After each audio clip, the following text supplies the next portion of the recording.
Hola leyendas, días movidos, pero les tenemos todo. Se estrenó ayer la película animada de DC, Superman, Man of Tomorrow o El Hombre del Mañana, y aquí la podemos revisar, comentar, etc. Pero además hay información de las siguientes películas animadas de DC y la tenemos al final.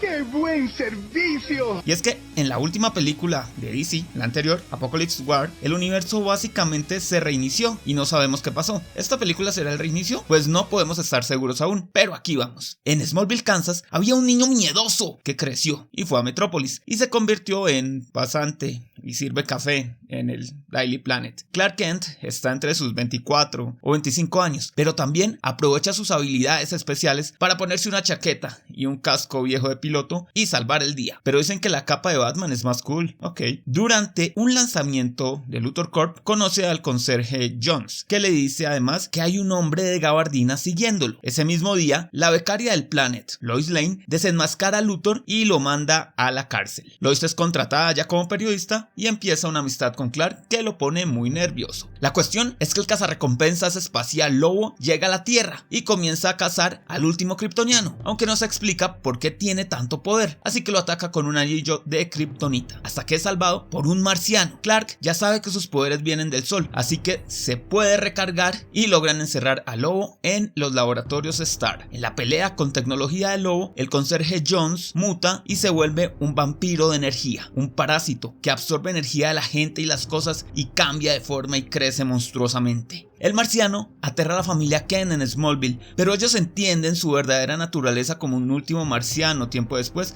y lo acogen. Además, le enseña a Clark que él es Kal-El de Krypton. Su madre, con tela que tenía de cuando encontró a Clark y copiando algunas cosas de Batman, le hace un traje, porque esa tela es bastante más resistente que las demás. Y además, le confecciona una S, que aquí abiertamente dicen que es por Superman, lo cual de verdad es gracioso cuando lo mencionan. El parásito ataca y absorbe energía de Superman, pero además, aparentemente derrota al marciano. Clark se siente mal y con los poderes reducidos, así que Lois le dice que requiere a una persona más inteligente, refiriéndose a ella, y él toma la idea, pero va a buscar a Lex Luthor para que lo mande al sol. Él le dice que en su condición en el espacio morirá, que su poder eventualmente regresará, pero además que el parásito debió haber absorbido su poder y debilidad, y ahora Lobo está contratado para derrotar al parásito. Lo llaman a una trampa en una planta de energía gigante, y este ser, creciendo sin límites, aún recuerda a su familia, pero llega a vencerlos. En la pelea intervienen Superman, Lobo, el detective marciano, pero es incontrolable. Al final Superman se presenta a las personas como Kal-El de Krypton y está absolutamente débil, pero apela a lo que lo hace superior a la humanidad, la misma humanidad que debe tener el parásito. Y así, cuando la planta está por estallar, el parásito absorbe toda la energía y muere. Sobre el Daily Planet se despiden los últimos tres de cada raza: Lobo, el detective marciano y Superman. Y Lobo les confiesa que eso de los últimos de una especie es solo una historia para sus cacerías. Así se retira. Después el marciano y Superman deja plantada a Lois. Sin embargo, es reconocido como nuestro hombre del mañana. Sí, esto es un reinicio, estuvo genial. Es raro el estilo de dibujo, al principio sobre todo, por la remarcación en el contorno de los personajes que recuerda a algunos cómics noventeros. La película en sí fue muy buena y pone las bases para el nuevo universo compartido,